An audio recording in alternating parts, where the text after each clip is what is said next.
I wonder what would happen if Jason Todd babysat Damian Wayne.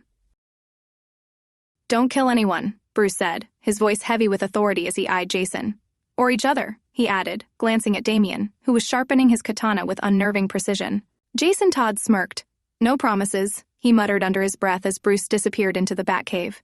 Now, the former Robin and the current one sat in the Manor's vast kitchen, the silence between them thick with mutual disdain. Jason leaned back in his chair, boots propped on the table, while Damian glared at him with all the force his 13-year-old frame could muster. Todd.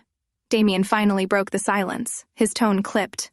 I've been monitoring a human trafficking ring operating out of the docks. Father refuses to take appropriate action. Jason raised an eyebrow.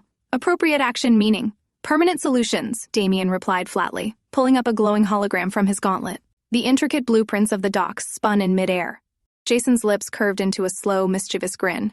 You know what, kid? This might be a fun night after all. Later, at the docks. The rhythmic crash of waves and the creak of rotting wood filled the air as Red Hood and Robin made their way through the docks. Shouts and gunfire echoed in the distance as chaos erupted around them. 3 hours later, the place was a war zone. Groaning bodies littered the ground, zip-tied and very much alive, though most would need medical attention. Jason twirled one of his pistols, loaded with rubber bullets, while Damian wiped his sword clean. 10 more, Damian announced as a fresh wave of thugs spilled out of a nearby warehouse. He spun his blade with practiced ease. Non-lethal force is optional. Jason laughed, low and rough. You're growing on me, demon spawn. But let's keep the body count low enough that Bruce doesn't blow a gasket. Cowardice, Damian muttered, though he followed Jason's lead, opting to knock out rather than maim. By midnight, the pair had dismantled 3 more criminal operations, including a drug ring and an illegal weapons cache. Damian's ruthlessness and Jason's efficiency made an unsettlingly effective team.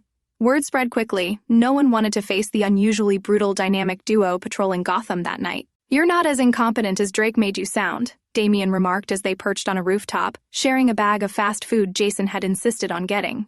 And you're not as insufferable as Dick says, Jason replied, tossing a fry into his mouth. Though that's a low bar. I'll take that as a compliment, Damian said with a smirk, stealing a fry. By 3 a.m., the police scanners were eerily silent. Gotham's criminals had gone to ground, terrified of crossing paths with the city's most volatile vigilantes. Back at Wayne Manor, Jason slouched on the living room couch, an old action movie playing quietly on the TV. Damian insisted he wasn't tired, but now snored softly with an unfinished burger beside him. He'd fallen asleep mid-lecture on proper blade maintenance. Alfred appeared with his usual ghostly grace, carrying a blanket. Without a word, he draped it over Damian, who stirred slightly but didn't wake. Master Jason, Alfred whispered, I trust the evening was productive? Jason glanced at his phone, where Gotham's crime statistics for the night showed an unprecedented 90% drop. Yeah, you could say that.